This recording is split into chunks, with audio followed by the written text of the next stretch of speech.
តោះពុកម៉ែបងប្អូនបាទមកដល់ទៀតហើយពុកម៉ែបងប្អូនហើយសូមអធិស្ឋានផងបាទ delay មួយថ្ងៃបាទត្រូវទម្លាក់ទូបាទនៅថ្ងៃទី15ប៉ុន្តែបាទ delay មួយថ្ងៃដោយសារតែបញ្ហាធាតុអាកាសបាទទើបតែមកដល់ព្រឹកនេះថ្ងៃទី16វិច្ឆិកាបាទចំនួន1ទូស្មើនឹង2គ្រឿងពុកម៉ែបងប្អូន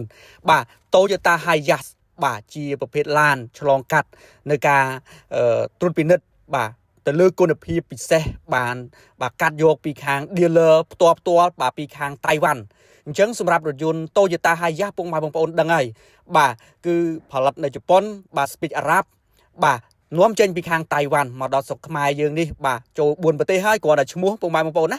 បាទជប៉ុនបាទតៃវ៉ាន់បាទ Speed Arab បាទមកដល់ស្រុកខ្មែរអញ្ចឹងពុកម៉ែបងប្អូនដែលគាត់និយមប្រើឡានដឹកភ្ញៀវនោះបាទឮតែ Speed Arab បាទរបស់ជប៉ុនចេញពីតៃវ៉ាន់មកគឺឆ្វេងស៊ីណៃ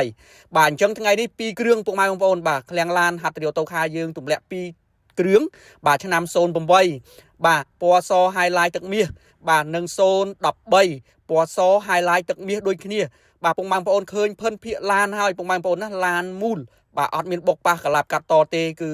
មានការបាទត្រួតពិនិត្យនឹងទិញតែឡានមូលឡានស្អាតបាទពីខាងតៃវ៉ាន់មកបាទយើងមាន dealer បាទច្បាស់លាស់អញ្ចឹងពុកម៉ែបងប្អូនរស់រាន់បាទស្តុកមានកំណត់បាទអត់មានច្រើនទេសម្រាប់ Toyota Hiace បាទមានពុកម៉ែបងប្អូនរងចាំមើលច្រើនហើយសិក្សាដាក់ពាក្យជាប់ក៏ច្រើនដែរបាទអញ្ចឹងឥឡូវមក2គ្រឿងសិនបាទ08 013បញ្ជាក់ឡើងវិញហើយ2ថ្ងៃខាងមុខទៀតមាន08បាទ2គ្រឿងហើយចុងខែវិច្ឆិកានេះផងដែរយើងមាន5 6គ្រឿងពីឆ្នាំ06ដល់010តោះពុកម៉ែបងប្អូនរស់រាន់បាទមកមើលថ្ងៃនេះក៏បានថ្ងៃស្អែកក៏បានប៉ុន្តែថ្ងៃខាងស្អែកអត់ធានាថាឡាននៅមានទេបាទចង់ដឹងព័ត៌មានលម្អិតបាទទម្លាក់លេខមកថ្ងៃនេះមកពុកម៉ែបងប្អូនបាទអរគុណនិងសូមជម្រាបលា